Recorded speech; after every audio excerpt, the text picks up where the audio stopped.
Report on living in the coronavirus epidemic. Samuel Pepys reporting on life of the coronavirus epidemic in the year 0 CE. Our governor has set the date of May 1st as the earliest possible time that we could begin to open things up.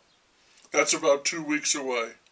Since people are still getting sick and dying, by the coronavirus I'm surprised that he'd even consider relaxing any restrictions. But there it is. I know he's under a lot of pressure to open things up.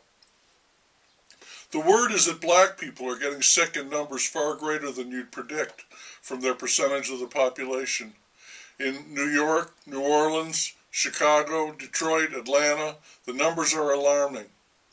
To counteract this, authorities are making videos in which celebrities, all black people, sports and music and movies, say that the epidemic is real and all of the health precautions should be taken seriously because, they say, black numbers are not up due to genetic predisposition, but because black people, especially young black males, are not taking any of the calls for precaution to heart.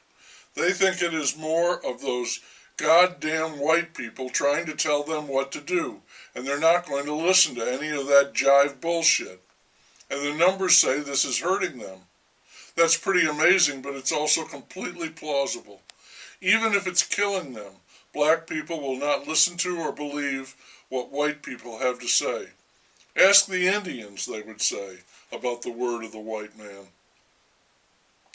May the 1st is the date that is being trotted out for relaxing restrictions, or beginning to do that, although no one knows what that means specifically. Also, it's a good bet that many people will still be intimidated by the virus because cases of illness are still being reported, though in declining numbers, and people continue to die. If that isn't a caution, I don't know what might be. There are some people who have scarcely altered their lives at all. They think that much is being made out of very little, and they laugh when they see people going around wearing masks. They view this time pretty much as an extended vacation or a chance to do some chores around the home. We are now living in the age of heroes, but they say that when the age of heroes is over, the lawsuits are going to start. Small businesses are suing the state, saying that the closing of business was arbitrary and unconstitutional.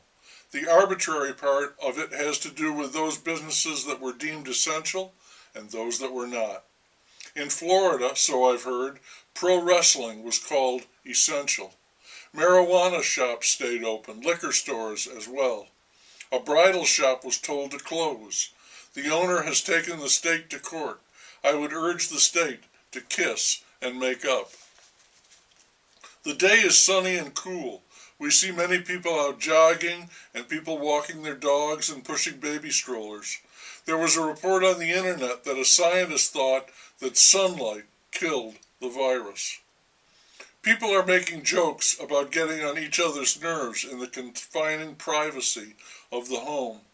That joke prompts knowing laughter, meaning that people really are getting on each other's nerves. We're all in the same boat, okay, sure, but that boat is tiny, and there are a lot of us. I want to emphasize again that it is the odd feeling that is so pervasive, more so than outright fear. This is the twilight zone. Sometimes that odd feeling takes the form of the question, is all of this really happening? Or the statement, I don't believe that this is real.